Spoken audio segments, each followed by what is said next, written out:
Good evening, everyone, and welcome to the Oaklands Wolves Basketball Virtual Open Evening. My name is Lizzie, and I'm part of the marketing team here at Oaklands College. I will shortly be handing over to Michael Ball, who is the Director of Basketball, who will run through a short presentation with you. We'll have a live Q&A session at the end of the presentation, so if you think of any questions throughout the presentation, please put them in the live chat box. It should be on the top right of your screen. This presentation will also be recorded and it will be available on our website. So if you want to go back and listen to anything, then you can head to our website and find it on there. So I'd now like to hand over to Michael Ball. Hello, everybody. Thank you for joining us this evening. As Lizzie said, we're going to take you through a short presentation. It's not going to replace ever coming and visiting us on site, and I'll talk to you a little bit about that further at the end of this presentation. If you have any questions, then please feel free to put your questions into the chat as you go along, and then I'm sure you'll have further questions at the end as well, and we'll try and cover all of those this evening. Before we get into the presentation, just want to say that Lizzie actually just undersold herself a little bit there. She's part of the marketing department, but also she's a great person for us to have on board this evening. She herself was a basketball player that came through the academy, national teams level player, gained a basketball scholarship to the United States, went there and gained her degree, and now is back within our marketing department and also plays still professional basketball for our women's WBBL team. So just wanted to put that in there for Lizzie, to make sure you're all aware. My pleasure. All right, let's crack on. Okay, you'll see a little word there at the bottom that says excellence about Oakland's Wolves. And one of the things I want to get across to you today is what excellence means. I'll touch on it briefly later on in the presentation. But for us, it's very simple. Excellence is what we try and deliver every day to all our student athletes, both in the classroom and outside, irrelevant of what your level of basketball proficiency is. So excellence is not about who you are, it's about what you do on a daily basis. Lizzie, shall we show the little video clip now that we've got? If we just click on the excellence button, I think it takes us through to it.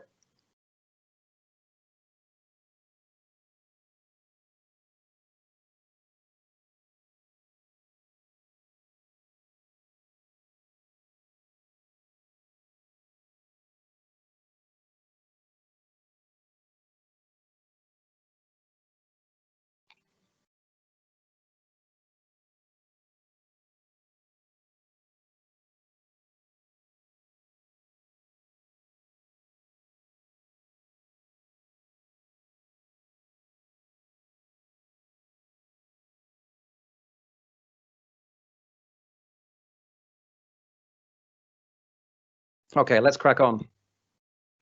Who are we? So 2009, I was fortunate enough still to be coaching the under 20 national team based down in Solent on the south coast. And there was a group of us that were investigating how could we combine academics and basketball so that our best young players between 16 and 19 could do what pretty much any other young basketball player in the rest of Europe and the United States could do, which is to take basketball seriously.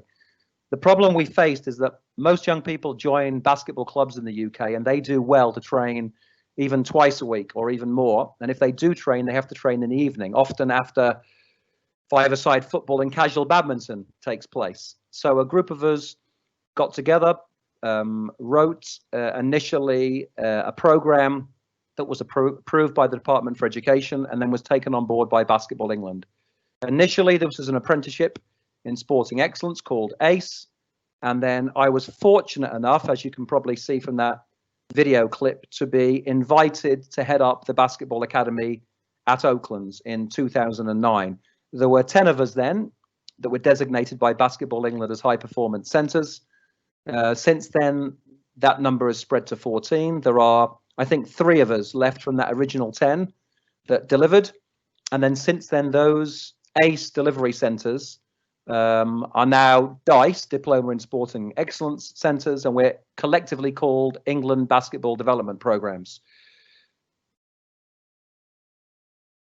It's based upon the student-athlete model, which effectively means that anyone that wants to come to be part of the academy has to study a full-time course from level 1 to level 3 whilst they train and take part in basketball.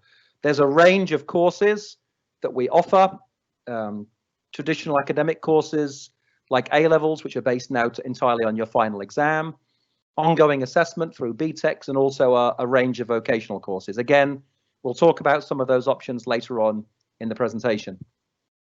What is the focus upon us as a basketball academy?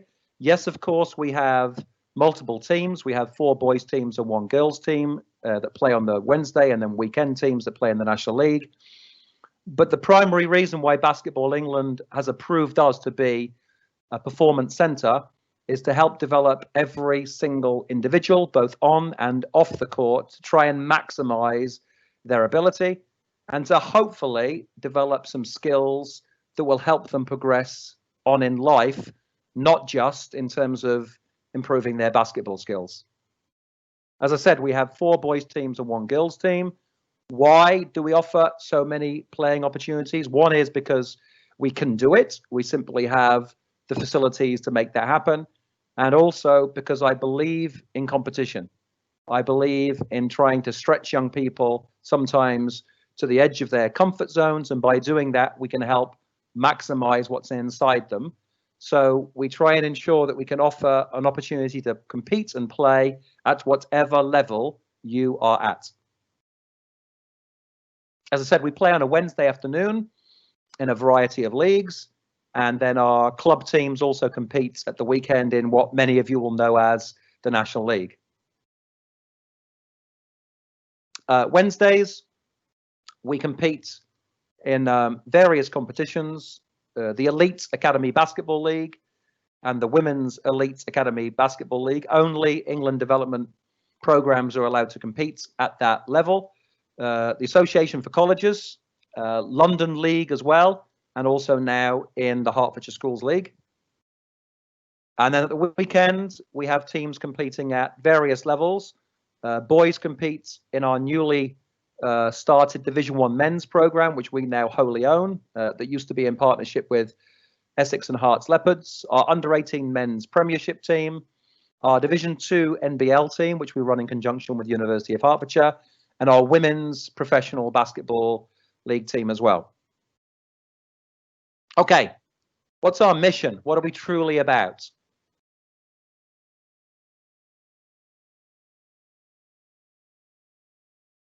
It's a daily journey to excellence. Our mission is to try and be the best player and coach development basketball program in England. How do we define that? How do we measure that? Well, we put you, the player, and together with the staff at the center of that. So we really believe in students and young people having a voice. Our methodology of teaching and coaching within the academy is one in which we understand that athletes are the ones that make decisions on the basketball court.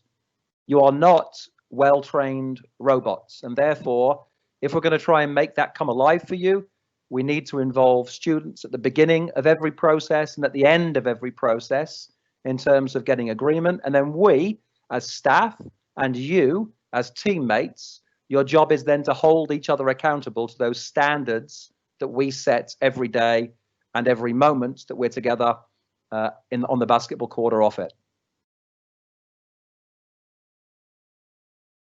Our aim, to try and help you be the best person you can be. To do it together as a part of the Wolfpack, to value every one of you as individuals, to value everybody that's part of our process. The players, the parents, all our volunteers, our professional staff, our fans that come to watch us, our partner organizations and sponsors.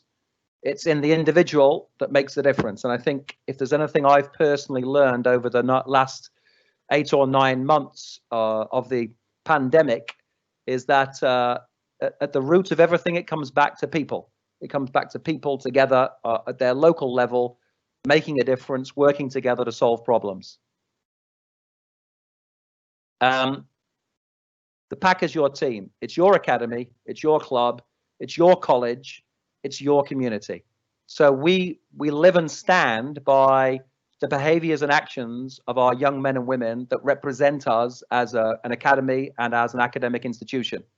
So it's really important for us that in your time with us, you feel part of something. That's why we decided several years ago to create what we call the Wolfpack.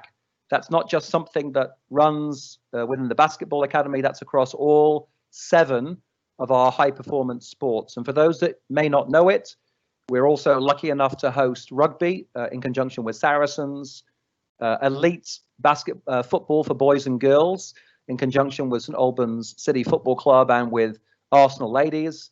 We have Great Britain track and field program. We have Great Britain cycling. We have hockey in conjunction with St Albans Hockey Club.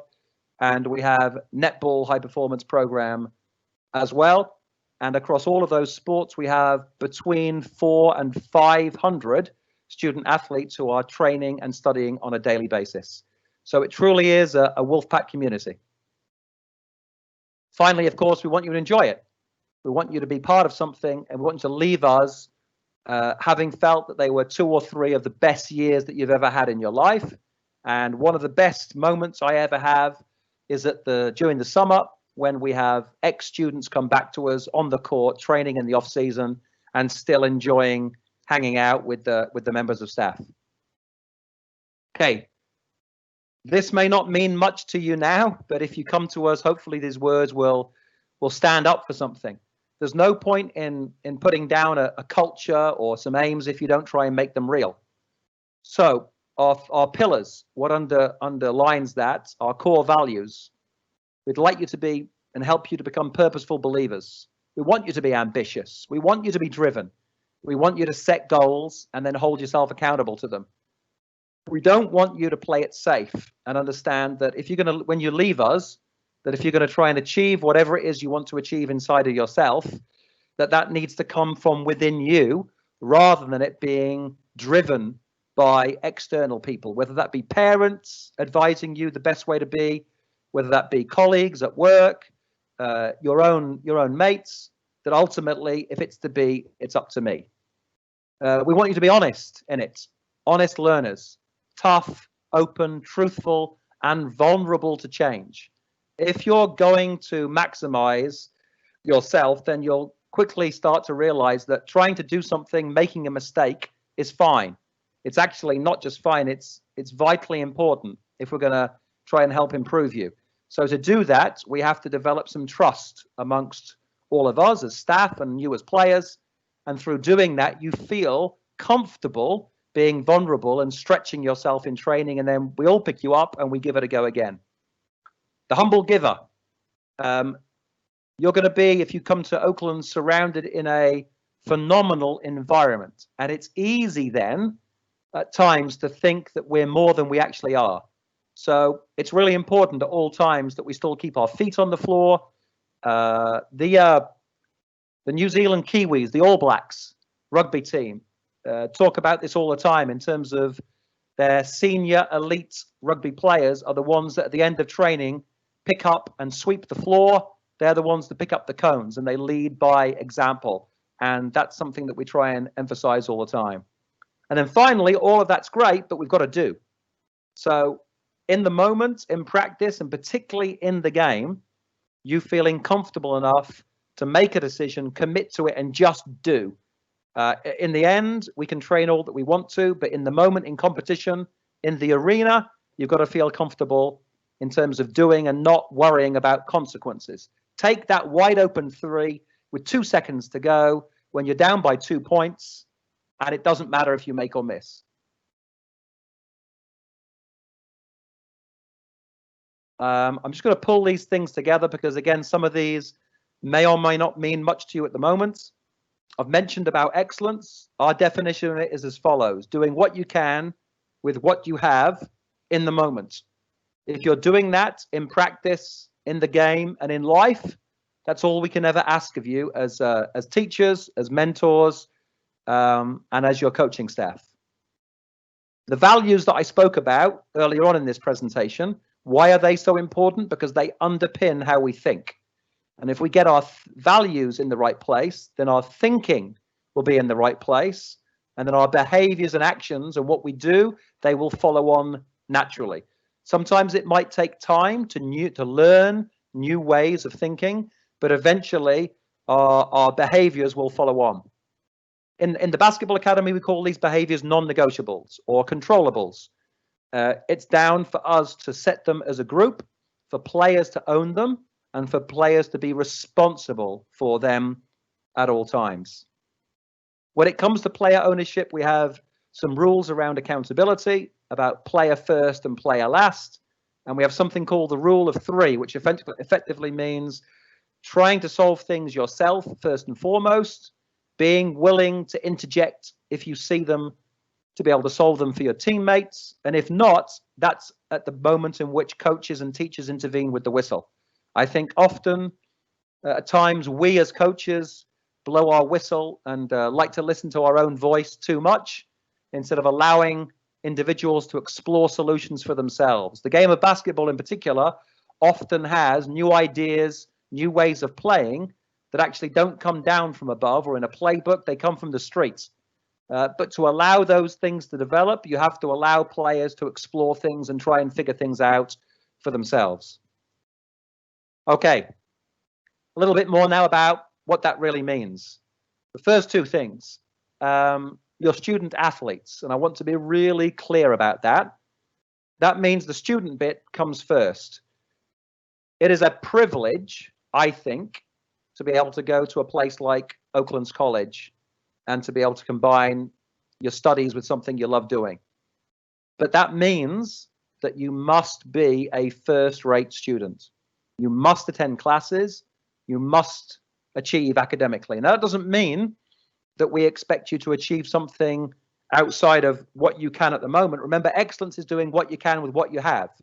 So if you're achieving your maximum, you're turning up on time, you're giving the best to your class, you're handing your work in on time, and look at yourself in the mirror and doing the best you can, then we're happy with that.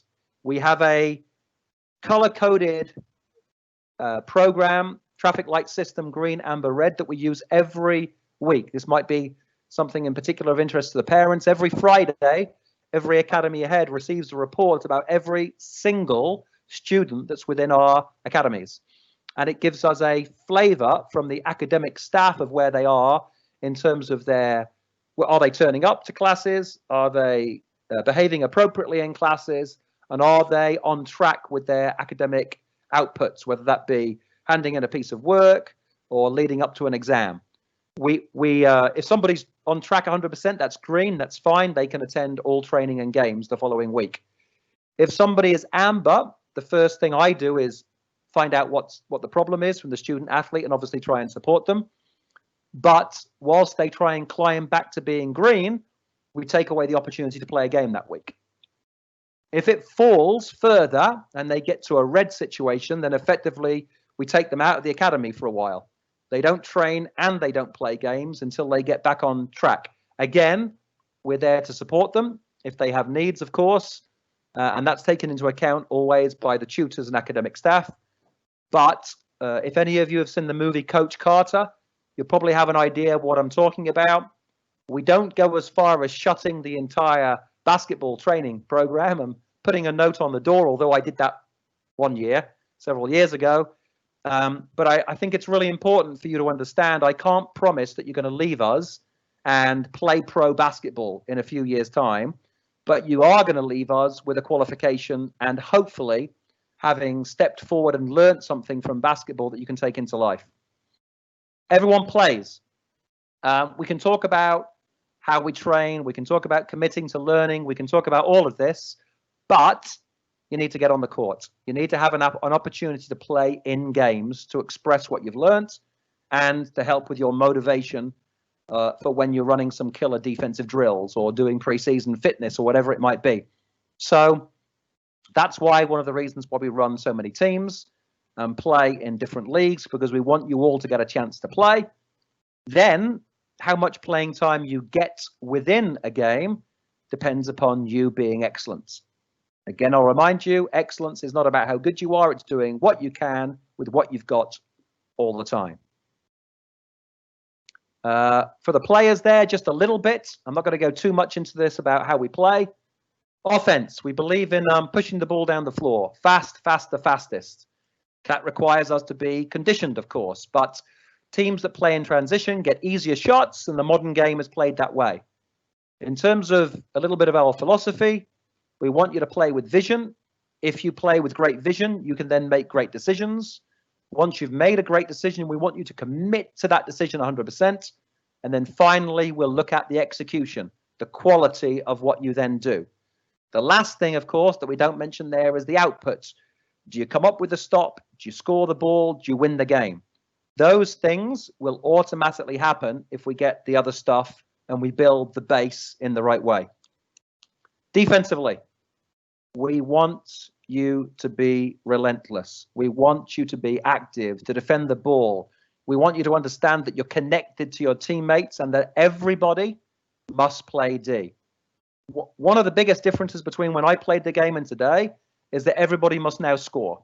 In my day, you had specialists. And going back a few years, you had people like Dennis Rodman that hardly ever scored, but they played unbelievable defense and rebounded the ball. There's very rarely do you come across individuals like this these days. Everybody wants to put the ball in the hole. However, one of the things I think sometimes we've lost sight of is it's just important to play at the other end of the floor. It's very rare these days that you see highlight reels of people playing great defense. Mostly it's about people playing great offense. So I think to try and get some balance back in our game, it's really important that we as academies emphasize both sides of the ball. And certainly within our academy, if you don't play D, that's then going to affect the amount of playing time you get with your coaches. Okay, some just points here I'd like to round up. I know you'll have questions about these later on, but I just wanted to pass through a few points. How do we separate all this? Although we have 2 basketball courts that are purpose-built for basketball, we split the academy. So our 3rd and 4th team train in the morning, study in the afternoon. Men's 1st and 2nd and women's are the opposite way round.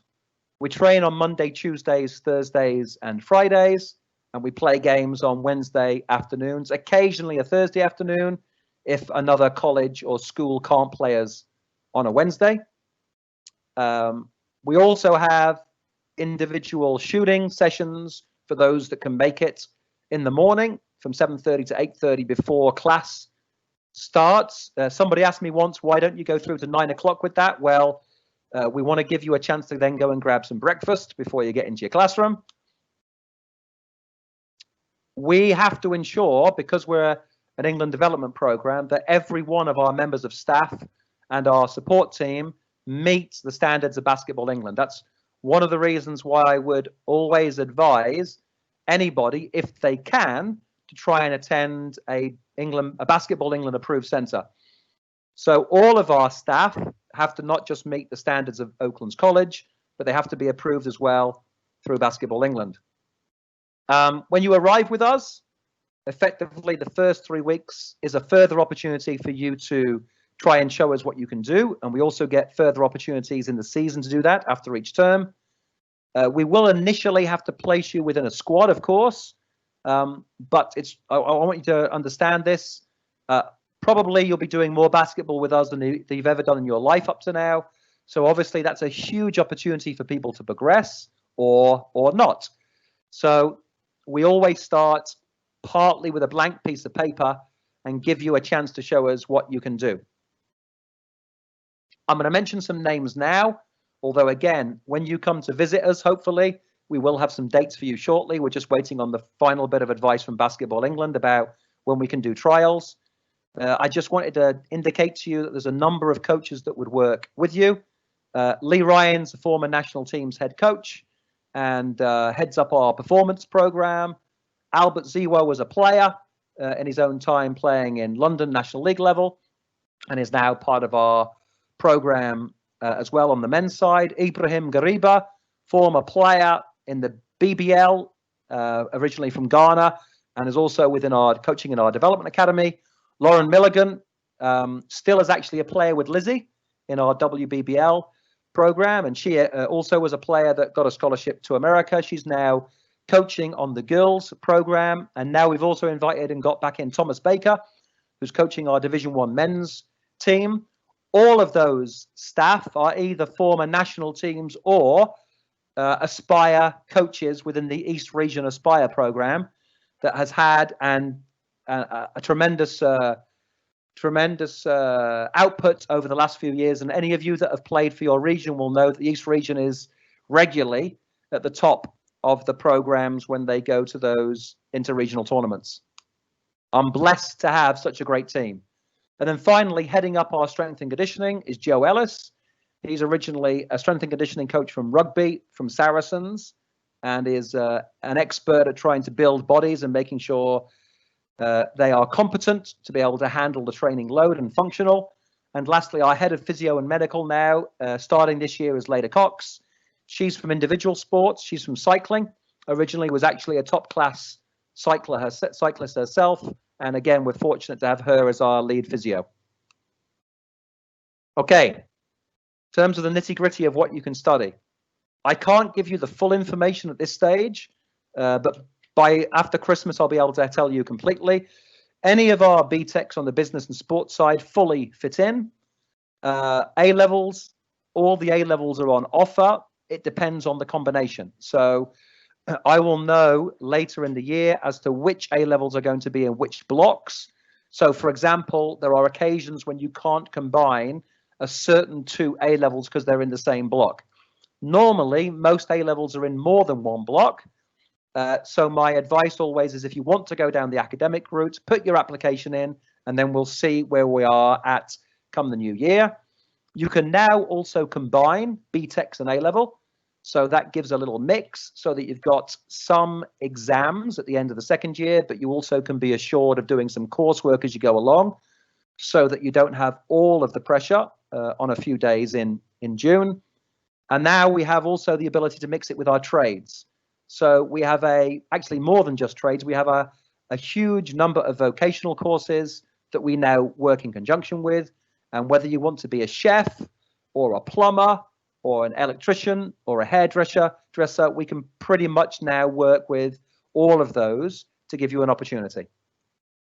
Finally, there are some of you that may be eligible to study DICE, the Diploma in Sporting Excellence. So that's not set by us, that's set by Basketball England. And in order to be a member of DICE, you have to either be on the national performance pathway within a national team or within the Aspire program, the regional Aspire program, or occasionally a new late developing talent is also allowed to be part of this. In the early days, there were more of those. Pretty much now, everybody has to be part of the national team or the Aspire program. It is a rigorous program. It gives you additional opportunities. It obviously allows you as well to be part of our EABL and WABL program.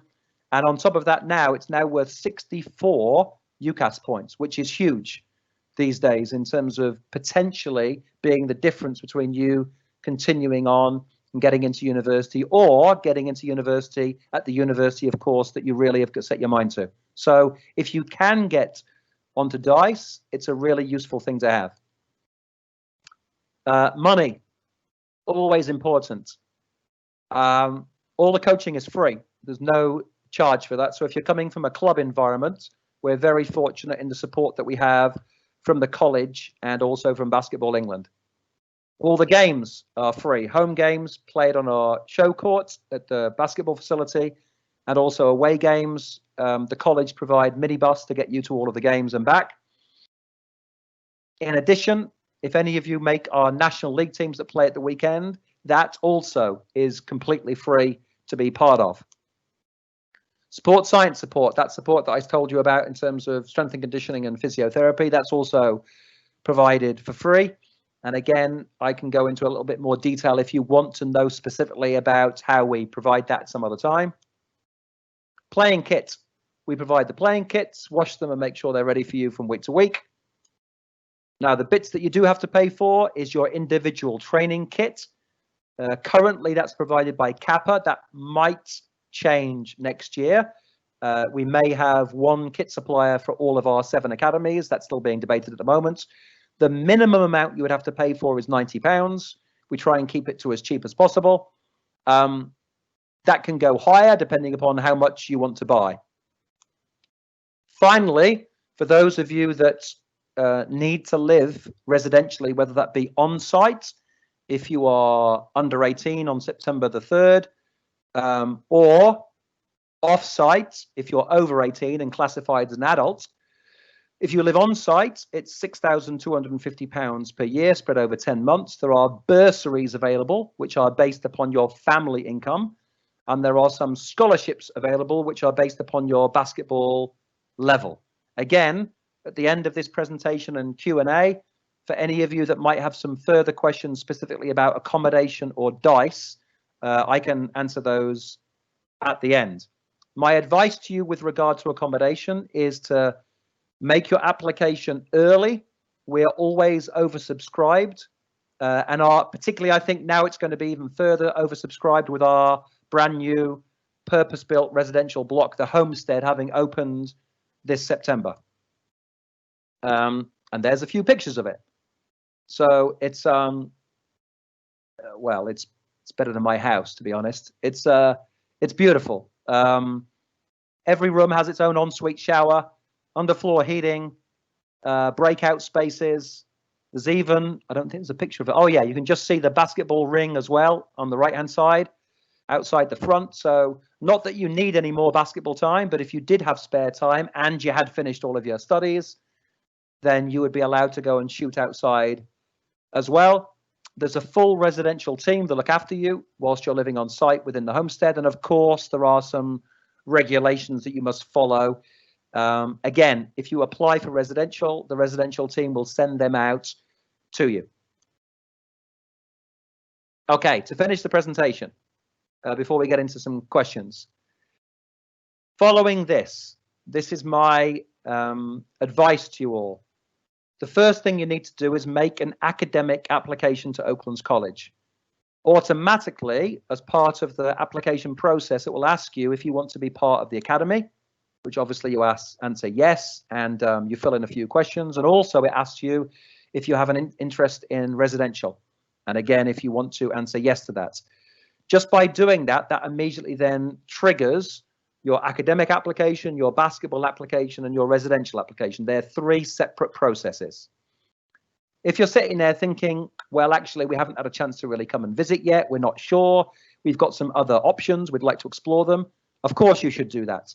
Absolutely investigate all of the options rigorously and come to the conclusion as to which is the best opportunity that's going to fit for you. But that doesn't prevent you from applying to more than one school at the same time. So my advice to you is to get applications in early, because we are always oversubscribed, and to keep your options open as the process develops.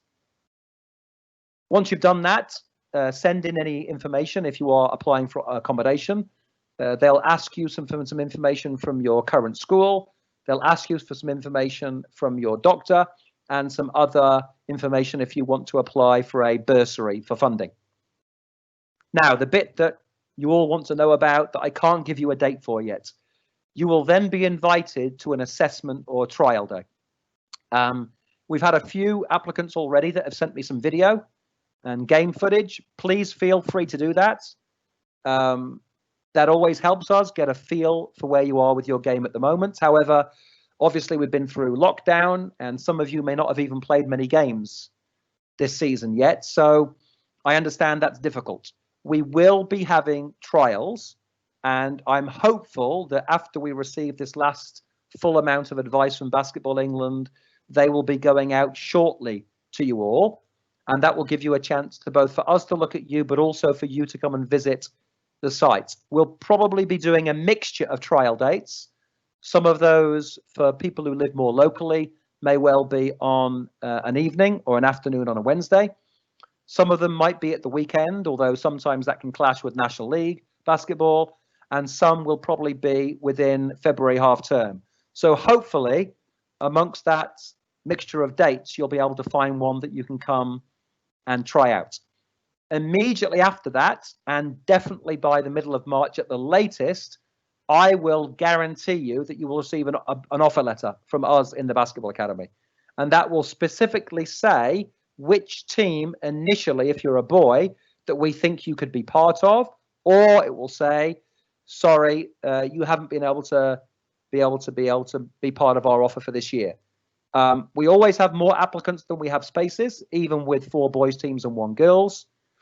So I want to get that information out to you early so that you can then not be left at last minute with being able to plan for the next year. And then quid pro quo, we would then like back from you within about 3 or 4 weeks the decision.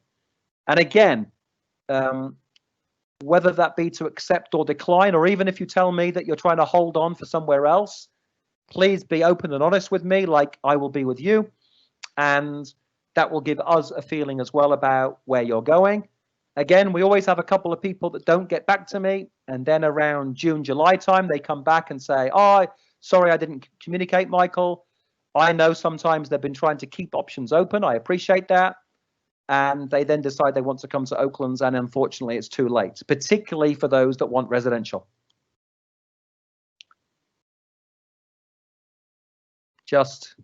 I'm a great one for storytelling, for poetry, for anything that can bring us together.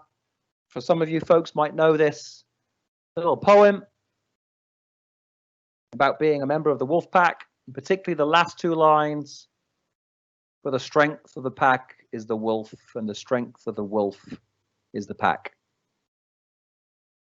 Lizzie, over to you. Okay, perfect. Thanks, Michael. I think you just need to click once more, Michael, for the top 2 to come up. There we go. Perfect. So just a reminder that if anyone has any questions, please write them in the Q&A box at the top left of your, top right even of your screen. I'll give it a few minutes for some more to come through. A question we've had through, Michael, is how do I move up a team? So if I'm put into the 3rd or 4th team, how do I progress into either 2nd or 1st? It's very simple. You get opportunities. The immediate opportunity is when you come along and start in September. So we particularly use those first 3 to 4 weeks. This term, it was the first entire half term because of COVID.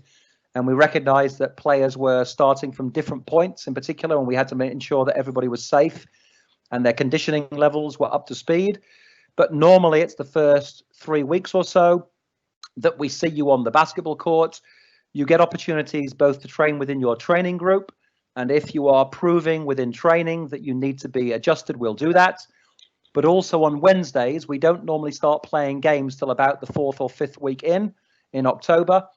That's when the academy games start. So on Wednesday afternoons, we have competitions between different teams. So this year, because of COVID, we've actually extended that into an entire inter-academy competition that's just finished, actually, where we ran 3-on-3 competitions. And again, it gives the coaches opportunities to observe players competing against each other, have conversations with players, and make decisions. We know that when we see you originally, even at the tryout, getting video of you, sometimes speaking to your current coaches, that's not a full picture. The only way we're really going to get a feel of you is when you're with us on the court every day. I hope that helps answer the question. Equally, I want to add as well, and be honest with you all, as well as players moving up, we have some players move down. So we also have some players that come to us, and they're not bad basketball players, but at the beginning they struggle to understand about you've got to be on time is the first thing. You've got to work hard is the second thing that we're looking at. You've got to be willing to be part of a group. Now, obviously, that takes time as you get to know each other and build trust. So we're not expecting that to be perfect straight away. But being on time and trying your hardest, that's not a non-negotiable. That's something that we expect in everybody all the time. So if somebody turns up and, for example, doesn't want to run back when we lose the ball, that's not going to be a great indicator initially that they want to progress forward and try and move up into other teams. Occasionally, if that means that we might have not equal teams, we'll do that. So in terms of numbers, sometimes we might have more players in one team than another, but we really want to try and put you in the squad that's appropriate for you and your standard so that you can get the most out of the basketball opportunity. Cool. So another question's come through asking, how can you apply for a scholarship? Okay, so there isn't a direct question as part of the application process. When you apply, my advice is to you then to come directly to me. So I think we'll flash up, if that's possible, Lizzie, or we'll send it out to everybody after this. My contact details. We'll send you my. Yeah, I've published Michael's contact details, so you guys should be able to see it, and also just contact details for the college for any general inquiries. So yeah, Michael's contact details are up there if you've got anything that you want to address afterwards. Thank you. And then the reason why it's so important for you to actually make that official application online is the moment that happens, all of your details come through to me, to my prospective list, which we review every single week from now on. And part of that will be either myself or another member of the team contacting you, finding out where you are in your decision-making process and if you need support. So we will start to build a relationship with you. Whether you end up coming to us or not, we'll be there to try and help you through this maze of trying to make the best decision for you. So the moment the application comes in, I have your details. I can follow through on the basketball part of it and support you with the academic bit. So I'll know, for example, when you're coming in for an academic interview, and I may be around for that as well if you've got further questions. And also, particularly for those that are residential, I can also touch base with our bursaries team and our residential team to see, again, have you sent everything in? Do they have all of the appropriate information? Then lastly, that scholarship bit, I will have to do a little bit more research into it. So often I will touch base with Steve in terms of being the director of the national teams, Steve Bucknell, if you don't know who that is, Charlie Ford at Basketball England, so he will give me the overall feel for players who are within the national team and Aspire. I obviously know a little bit more about players from the East region, but I will touch base probably with each Aspire's head coach to find out about what they are like. If you're not within one of those two groups, then I would need to have a great reason why at the moment you're not within Basketball England's performance pathway. You've been missed out for some reason, and it does happen, by the way. We've had a couple of players come through. We had a late developing player, a kid called Ben Lawson, who came to us and wasn't part of any kind of performance program, but only just started playing basketball, gained a scholarship, is currently playing professionally in Japan, and just was part of the GB squad last week, earning a very healthy living out of basketball. He wasn't on any kind of radar, but I ended up helping him a little bit over his time with us to help him be able to access some of the programs with a bit of funding. He was a uniquely gifted individual with a phenomenal attitude, so we wanted to help him. So I hope that gives you. We will touch base. I'll get some information from coaches outside of Oaklands, and then I'll come back to you again before that March invitation letter to say whether we would support you or whether we wouldn't. Lastly, to say about scholarships, we have had some people that we've supported who have gained funding locally. So sometimes there are local funding pots to you where there may be a group who will fund young people who have to leave their area because of a specialization. So in this case, basketball. And there are charities that will give funding for individuals. We've got a young lady with us right now who's had funding to come from Manchester to come to us to be part of the academy, and she was able to do that primarily through local support from charities. So again, there may be something near you that again we could support you with by writing a letter or talking to them directly. Awesome. So next question, Michael, is, are you able to study a course that is only offered at your Welwyn Garden City campus and still join the academy? Okay, this is a tough one. We generally say no. However, we have had individuals who have managed to do it, but they have been world class when it comes to self-motivation and organizational skills. So, for example, they haven't hung around after a class at Welwyn Garden City and chatted to their mates and ended up late to practice. They've jumped on a bus, got straight across to St Albans City campus and been there, ready to access the program. Depending on the course will depend upon whether there are any clashes with your basketball program at the St Albans campus. So I can't tell you 100% now. My suggestion is, again, follow it up with me directly. Tell me which course you want to apply for.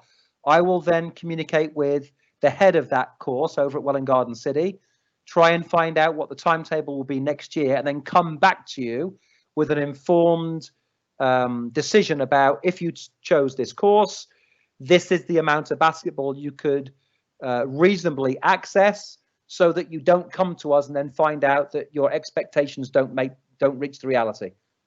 I want to make sure that everybody who comes to us, we deliver what's on the tin, and that if anything, we under promise and over deliver, not the other way around. So please, it's not a no. It really depends upon the course and having an individual conversation with you about how motivated you are. Cool. Next question is, what is the maximum number of subjects that I can study? Okay, so if it's A-levels, it's 3. We have had a couple that have wanted to do 4 before. They have dropped the 4th one because of the load on them in terms of basketball practice. If you are somebody that was be studying dice as well, then it's definitely 3 for sure. Any of you that are considering, will I have to do 4 A-levels to get to university, that at the moment there is no degree course in the world requires you to study 4. It's a misnomer. Whether you want to go to Harvard and study to be a doctor, whether you want to go to Cambridge to be a computer scientist, if you get 3 good A-level grades, you don't need a 4th one. Secondly, BTEC. Obviously, any full BTEC is worth the equivalence of 3 A-levels anyway. The interesting bit becomes if you start to amalgamate courses. So, for example, you could take the equivalent of a 2 A-level BTEC and run 1 A-level next to it, or do a 1 A-level BTEC and run 2 A-levels next to it, depending upon the mix of courses. But in general, my advice is not to overload on academics. It is to get the right balance and do the right courses and do well in those courses together with your basketball, rather than to be stretched too far and fail. Of course, again, as I've said previously, if you come back to me individually and say, Michael, I really have to study more than this, and this is the reason why, I'm always willing to listen. But all I can tell you is that my experience of 11 years here and 9 years previously, and my 3 years of coaching at university at Loughborough, was that a university would rather see you have 3 good A-levels or 1 outstanding BTEC qualification, rather than do too much and then push yourself down. Again, as I said, come back to me. There may be somebody there and you say, no, I definitely want to be stretched further, but there would be some quid pro quo. You'd have to give up some basketball time. So again, if we're going to fit more into the timetable academically, then there is for sure going to be some clashes with what you can do on the basketball court. I hope that partly answers your question. Cool. So next question is, if you wanted to study a course that isn't already in your list of compatible courses, how would you go about finding out if this can be studied alongside the academy timetable? Communicate to me, and rather like the answer I gave about Welwyn Garden City, I will go to the director of that curriculum course, and I will find out if it's possible. Every year we have more students across more courses. Again, I can't promise you to move the entire basketball academy around 1 course, but our delivery style is becoming more flexible. So I would hope that I could solve that. Just email me, tell me what the course is that you're interested, and I'll try and get back to you normally within about 48 hours to 72. Give me 2 to 3 days to get hold of the head of that particular course and find out what the situation is. Okay. I wanted to know if it is possible to attend a different sixth form whilst playing on the team. Okay, so there is one route only in which this can take place. If Oaklands College does not offer the courses that you want and you are studying DICE with us, because to train at the academy and play for the academy, you have to be a student at the academy. You can't fake, you can't just turn up and play for a school and not be studying at the school.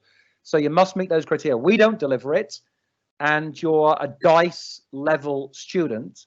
At that stage, I can go and sit down with a partner school and see whether they are willing to ensure that their timetable fits as closely with our basketball academy as possible. So we have had students that have done this in the past and done it very successfully. But it depends on those three things. Obviously, Oaklands doesn't offer it. Secondly, that you're a DICE student, and then it's got to be a school that's willing to work in partnership with us. So in particular, we've had a good working relationship with Beaumont School next to us to be able to do that.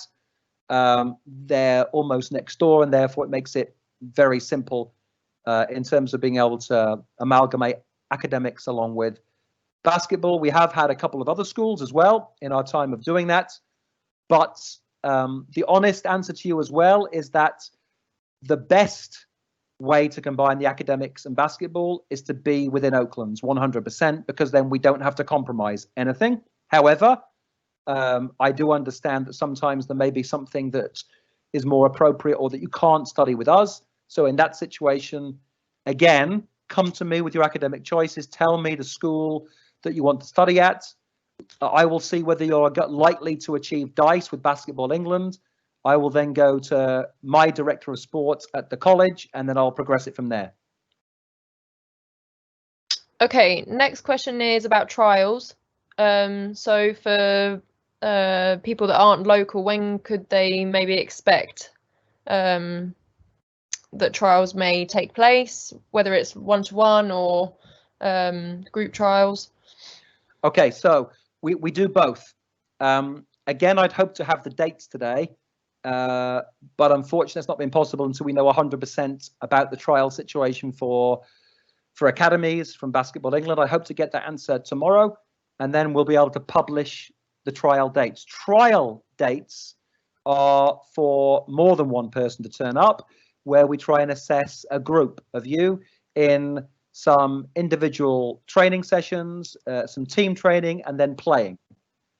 We also can accommodate individuals, where somebody can come along for a individual trial day. You will join in with team training with one of our groups.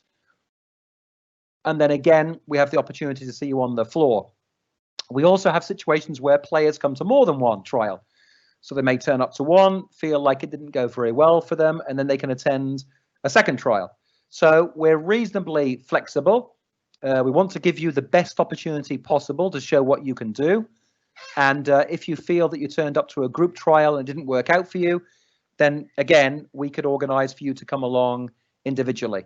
Obviously, in this kind of challenging COVID-19 world we live in, we appreciate that sometimes traveling on set dates may not be as easy for you. So we're just, as I said, we're just waiting particularly for any of you that may be in a tier 3 area right now. We're waiting for that advice as to what will happen for those individuals. So as soon as I know it, we will put it up on the website. We will then email it to you individually. If a date doesn't work, come back to me and we'll arrange an individual tryout.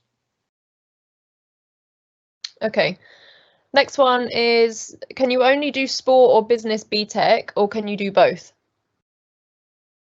You couldn't do, well, I'm thinking about how academically you could do both. Or maybe a 2 and a 1. That's a good question. I don't have the answer for you right now.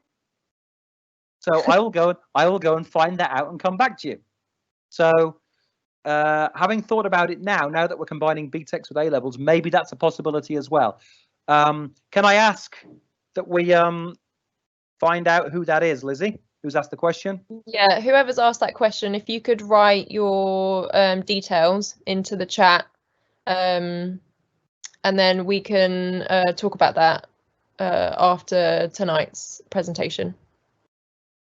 Thank you. Okay, so the next one is, can you explain DICE? Yes, so this might take some time. I'll try and be brief. Diploma in Sporting Excellence is a funded qualification that enables high performance level athletes in particular sports, mostly Olympic sports, to combine their sports together with a level 3 qualification.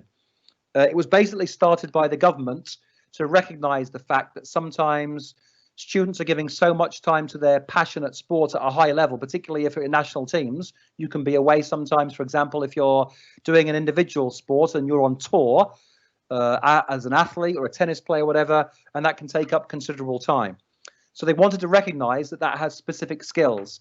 The DICE qualification itself covers 20 different areas, and it's both in terms of knowledge base and doing. A lot of that is covered through your normal basketball activities. So it will cover technical, tactical, physical, psychological. So we will be observing that. We'll be testing you in games. We'll be looking at your physical development. We'll be giving you support psychologically, goal setting. So there's a whole host of additional supports and activities that take place. But on top of that, there will also be some work done, for example, around finances. So there is a module all about being able to keep on track of your own finances.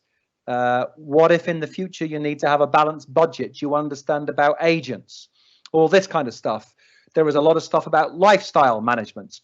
There is a lot of stuff around being able to understand about what it takes to be a performance athlete in terms of how you sleep, hydrating, being able to eat properly and having an appropriate nutritionist balanced diet. So it's not just about basketball player on the court, it's about everything else that goes into being a performance athlete. You are assessed, I said, in 2 ways. There is some knowledge that we have to assess from you. Some of it is written, some of it is question and answers, some of it is reviews, and then all the other stuff is practical. So it's actually you playing and doing basketball, us recording that evidence over the course of 2 years.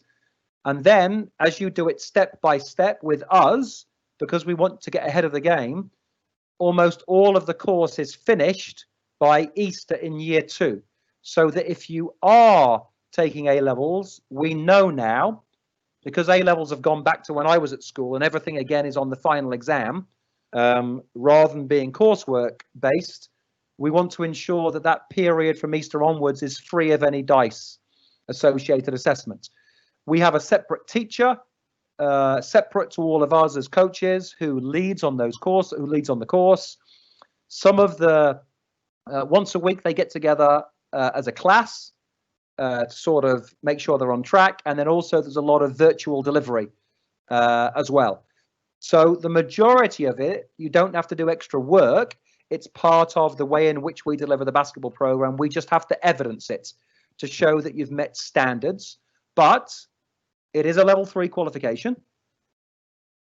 It is worth 64 UCAS points, which, as I'm sure you see, I think that's about the equivalent of 2 Cs for 2 A-levels. So it is academically, has some rigor to it, and you have to be approved by Basketball England to go on it. And there are limited places every year to be part of it. And now most universities in England and several universities in America are aware of DICE. And so they understand that if somebody has been on a DICE course, they're going to come to them at university, not just hopefully, obviously, a better basketball player, but a more independent human being who is able to cope with on and off court challenges and balance those things themselves a little bit more than maybe what would be expected. So we've found that universities know that a person who studied DICE brings with them a certain level of soft skills as well as basketball skills. Sorry to add, Lizzie. Yeah. Pretty much every year. In fact, every year we've had two people that at the beginning of the course decided they didn't want to do it. It wasn't quite what they wanted over the last 10 years, but everybody else, we're 100% pass. So we have a really good reputation for supporting these students and assessing and giving them the time and effort to make sure it gets through. Yeah, awesome.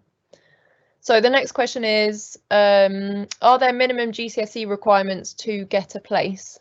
Depends on the academic courses. So yes, there are, and those minimum requirements academically are part of your application process. So when you click on a course on the website and it takes you to some details, at the bottom of that it will show you what is the minimum required to get into the college for that particular course. All I can say from my point of view is whatever course you've applied for, obviously give it your best crack between now. Those of you that are currently in your say year 11 or retaking GCSEs or whatever, the time that you put in now, and I understand the challenging year group you've had with COVID. I really appreciate how tough it must be for you all. But despite that, really put the time and effort into it. And in particular, try and do your absolute best in maths and English. Even if you find either or both of those subjects challenging, the reason being, if you are not able to pass your maths or English, when you get to us, it's a requirement of an FE college for you to retake that course. And that means that's an additional lesson that you have to do each week. So, really give it a good go so that when you get to us, it may not be necessary to retake that. Obviously, if it doesn't end up as you wish it to, that's not a problem. You can retake that when you come to us, but there are some courses that require you to have those qualifications in the first place. So look it up online, and if you have any further questions about which particular course to go through, contact the college. But again, feel free to contact me. I can give you a little bit of advice sometimes over various academic routes. Cool. So the next question is, how do meal plans by the college work? So I'm guessing that's in conjunction with the residential. So residential students, as part of their time with us and that payment, they get 2 meals out of 3 a day, and then we want you to make 1. The reality of almost all the student athletes that live on site, so there's about 85 of them that live in the Resi block from across our academy sports, is most of them take their lunch and evening meal from the college, and they do their own breakfast. So for example, say they like to eat early, they might get up early and eat before they come to morning shooting. They might do it as part of the gap, or they may eat a little later on game day on Wednesdays if they haven't got any academic courses in the morning. Sometimes that might change, and so long as you tell the college, that's fine. So say we've got a long road trip on a Wednesday and we're going to be back late, you've got a choice. You may want to take your own food with you, or they may leave a hot plate or sandwiches or something in the evening for you, and you may decide that day, no, you'll actually have a breakfast provided by the college.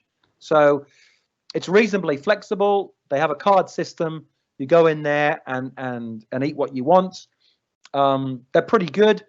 If any of you have any fears about eating on site, it's not just basketball players, but for example, they have to feed front row rugby guys who are enormous, and the calories they have to try and get in their body on a daily basis is frightening. So there's definitely enough food for you.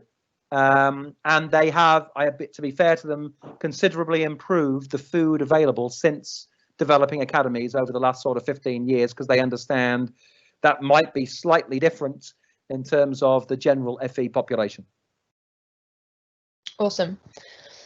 Next question is, can you attend trials before you have submitted an application? Yes, certainly. So if you want to hold off, you can do that. Again, there's no reason. You can have 7, 8, 9, 10 applications out there. There is, if anybody tells you anywhere in England that you shouldn't apply to a school, that's not telling you all the information you need to know. So you can have multiple applications into as many places as you need, but if you want to wait for a trial, certainly that's fine to do so. And we're never going to put any pressure on you to come here. As I said, we have always more applications than we have spaces, unfortunately. I'd love to take everyone, we just can't. And the only reason I'm kind of emphasizing that even more this year is just because of the COVID situation. You know, you might say you're definitely going to come to a trial, and then, you know, God forbid, you have to, for whatever reason, isolate at your current school, and that opportunity disappears. So, yeah, you can wait, but we will have late trials, by the way. So just because I said that we will write to you in the middle of March, we also have trials after that date for people who, for whatever reason, haven't contacted us before then. But those people that organize themselves early, apply, come to a trial, accept it. Once you've got that, it's nailed on 100% confirmation, and we're going to take you no matter what. Awesome.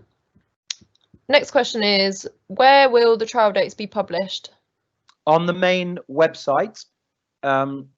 So much as this event was under our events on the college website, again, under events, we'll put it there. We'll also put it on our basketball page on the at the college. And for those of you that may know that we've also got a club website, we'll also put it up there. So online, basically, on any of those portals. We'll also probably announce it on Twitter, would we, Lizzie? Yeah, we'll put it on our social media channels, and obviously everyone that's joined tonight, we now have your contact details, so we'll definitely get in touch with you when we know trial dates as well, individually. Thanks. Next question is it possible to be part of DICE if I'm coming from Scotland, if I live in Scotland? Okay, so officially, as far as I understand, the latest information over this is currently no, because it's a English academic funded route. So there is no opportunity, unfortunately, to be part of DICE, I'm afraid. And also, if I've got it right in terms of the particular person who's asking this question, you have to start DICE either in year 11 or year 12. So you can't start DICE in year 13. Although that there is still officially, obviously, one more effectively free year of education. So long as you start a course in year 13, you get that free education still. You've got to have started DICE in year 12 or 13. Sorry, I got it wrong. You've got to start DICE in year 12 or, yes, in your first 2 years with us, if that makes sense, everybody. You can't start it in the third year with us, year 14. So I'm afraid it's no at the moment to Scotland. I don't know if there's going to be any change to that. I'm guessing at the moment no. But again, I tell you what I'll do. I'll double check on that and come back to you. Awesome. This looks like the last question. So do the majority of your academy students live on site in your accommodation? No, the majority of our student athletes live off site. So we have a balance always, and I would say of our student athletes, part of our academy, approximately 3/4 of them travel in each day, and 1/4 of them live on site. That changes every year depending upon how many get into our residential. So that's partly about the applicants, their standards, the letters that we get from their doctors and from their schools, the competition from our other academies as well, is the honest truth as well. So no, it's a mixture, but the majority come in each day, study, train or play, and then go home. Cool. And we've just had one more come up. So it's, how do you apply for DICE?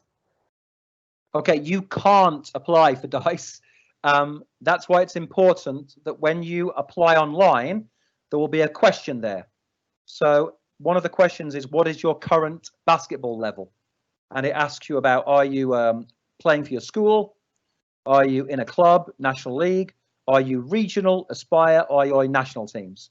So immediately, anybody that says yes to being in Aspire, regional, or national teams, I then go and double check that's actually correct with Basketball England. So if they come back as a yes, then it means you are then possible to be put forward for DICE, and I would then have a conversation with the student athletes to make sure they're comfortable with it. So far, everybody always says yes, because it's obviously a huge opportunity. If you are not sure and you said, no, I think I might be one of those late developing talents, then email me directly and say, look, I've not been part of Aspire or the national team. I might have missed out, or I've recently played, or I think I've got great talent. I'm smashing it in the National League. I'm scoring 40 points every week playing in the Under-16s National League. Send me that, and then I will start a discussion with Basketball England on your behalf, and we will see if we can put forward a case to see whether you could be accepted. Again, I'll reiterate, it's not with me. Eventually, it's with the performance director and the head of the program at Basketball England. Awesome. And we've had another one pop up as well, Michael. So could you highlight some of the main regulations of residential students? Oh, mate, there's a host of rules. But for me, key ones are obviously there are some rules about being in on time, being in your space appropriately, separating male and female wings, tidying your room, so keeping your own space tidy. There are checks that take place, respecting each other within the living space. The residential team, and there is a team that looks after you, they put together all sorts of activities over the year, so you're not just left to yourself. They're a lovely team, almost being like your parent away from the house. But the biggest one of all of the things that that I would guess the residential team get frustrated by is communication. So ensure that at all times, if you are, for example, going to go somewhere, tell them where you're going. If you are planning at the weekend to go home, for example, tell them that you're going home. If you're coming back early, tell them that you're coming back early. So that's always probably the biggest bugbear, is just people forgetting to talk to them, and so that they know and they can support you. Obviously, they do lots of other things, weekly runs down to the supermarkets, activities off site. They're a great team, but they deserve respect as well. And obviously, you're going to be surrounded by other athletes from other sports that are also high performance. So I guess the last thing to say is, respect the fact that you've got athletes, cyclists, football players, rugby players who are all on their journey. So all of you together can collectively learn from each other, whether that be learning about how to cook something or how to train properly or whatever it might be. It's a great opportunity, and it's very rare in life that you ever get to live and breathe around other performance human beings. Awesome. So that looks like the last question. I don't think there's any more. So if you think of any other questions, as I said earlier, I've dropped Michael's email address and mobile number into the announcements. And also, if you have any general inquiries, then the info@oaklands.ac.uk email is there, and our phone number for the college. As I said at the beginning as well, this has been recorded, and we will put it up on our Oaklands Wolves website. So if you want to come back and listen to something again or get some more information, then please feel free to jump online and watch the presentation again. And yeah, I think that's it. Michael, have you got anything else? No, just again to highlight, I'm really aware of some of the challenges that young people are going through at the moment. Hold on to your dreams, whether it's about coming to us or not. I was not fortunate enough at my age to have anywhere in England that you could go to where you could combine academics and basketball to a high level and receive, the type of support and coaching and opportunities that exist now within England development programs. So despite the challenges that you're facing right now, my kind of advice to you is make those dreams real. You know, come off this meeting today and say, whether it's us or wherever, you're gonna make this happen. But you've then got to say, you know, put up posters around, or whatever you do these days. I used to have posters on my wall of, you know, MJ. Well, not even that. Sorry, it was Larry Bird and Magic, and I wanted to be like that. And I wrote out my little training schedule, and I had my study periods in it, and I had my go to bed time. I had that down when I was 14, and that made me different, because if you want to come to a different place and you've got a different dream and ambition, you've got to make it real. And the earlier you can realize that it's down to you, and in that, put your revision schedule already, start to get on it.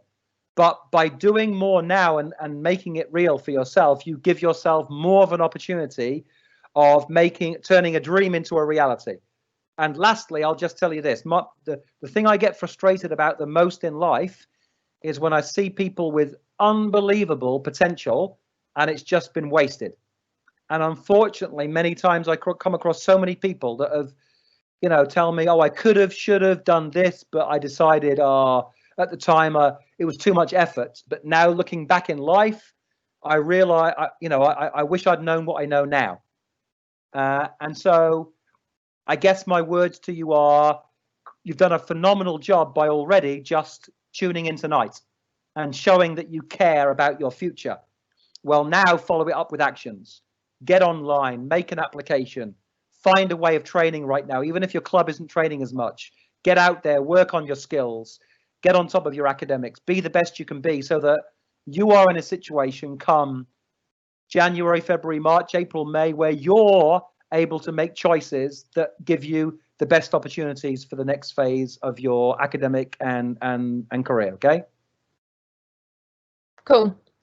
Thanks, Michael. I hope everyone enjoyed the presentation and got all the information that you need. It will be up online. And so, yeah, thank you and have a good evening.